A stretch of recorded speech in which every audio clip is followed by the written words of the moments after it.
quickly get on here and talk about what is sin, because if somebody would have explained this to me the way that I understand it now, I probably would have came back to Christ a lot sooner. So yeah, I just want to explain this real quick. So according to the dictionary, sin is an immoral act or transgression against divine law, right? What is divine law? All divine law is like God's standard, right? God's law. A lot of us know it as the Ten Commandments in the Old Testament, but in the New Testament, it's love the Lord your God with all your heart, all your mind, all your soul, and love your neighbor as yourself, right?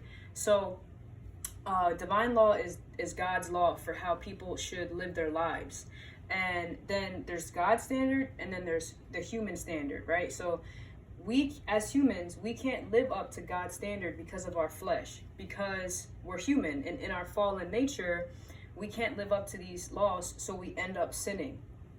So these are examples of sin: envy, lust, pride, stealing, lying, cheating, idolatry. If you hate people of any kinds, if you disrespect people, things like that. So when you sin, which is to transgress against God's law, you're breaking the law of how human beings should act, right? So if your dad tells you to come in the house before the street lights get on, and you are not in the house before the street lights come on, he's going to what? Give you a punishment. Now, because God is God and infinite, and in his infinite goodness and ways, his punishment is like, all of eternity, basically. If you break one of these laws, then you just broken a law for all of eternity, and you cannot pay this debt, right? It's like if you get a speeding ticket, you can't imagine you can't pay the speeding ticket. Luckily, Jesus came and died for us and took the punishment for us for all of our sins, from the first person on earth to the last person on earth. Every single last sin, Jesus took that and wiped it all away. It's as if he paid your speeding ticket, right?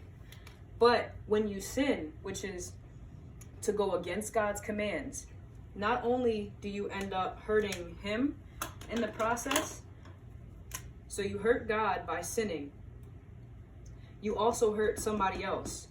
So let's say you cheat on someone. You've broken one of God's commands, and on top of that, you've now hurt another person. So you have two offenses basically against you all in one. But yeah, I just wanted to explain that really quick. So sinning, it hurts everyone around you too. It doesn't just hurt God, it hurts other people. And so something that I hear a lot is, why does God, if he's good and loving and, holy and things like that, why does he send people to hell? Well, that's a good question.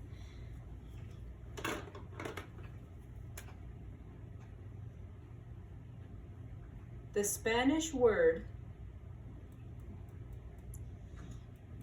for sin means without.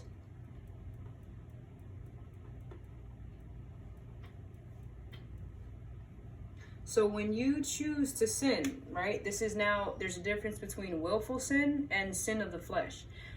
Sin of the flesh would be like lying, things you can't help, right? Like everyone lies, everyone tells even a little white lie. Even if you omit something from telling someone, that's a lie, because it's not the full truth, right? Everyone has looked at somebody with lust, even if they never acted on that. God says that a person that, even if you look at somebody like with lust that you're not married to, you've already committed adultery in your heart. Some people have stolen. Even if you borrow something from someone and you just didn't give it back, that's still stealing, right? So which is still a choice, but certain sins like lying, for example, are things that we just do that we don't even mean to do, that happen because of our fallen nature, because of our flesh. Now, there's also willful sin. When you willfully sin, you say, I'm going to go without God, without God's standard and his law. I'm not going to live up to God's standards and his law.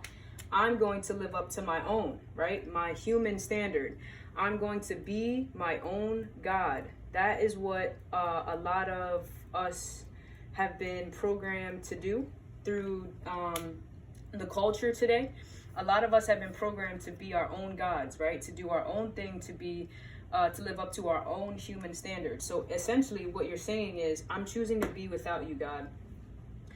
So if you choose to be without God your whole life on earth, when you get to when you get to the next realm, right, which would be heaven or hell, God says, well, you wanted to be without me, I'm going to grant your wish. God doesn't want anyone to go to hell. He doesn't want to send anyone there. We send ourselves there by choosing to sin, which is to be without God here on earth every single day.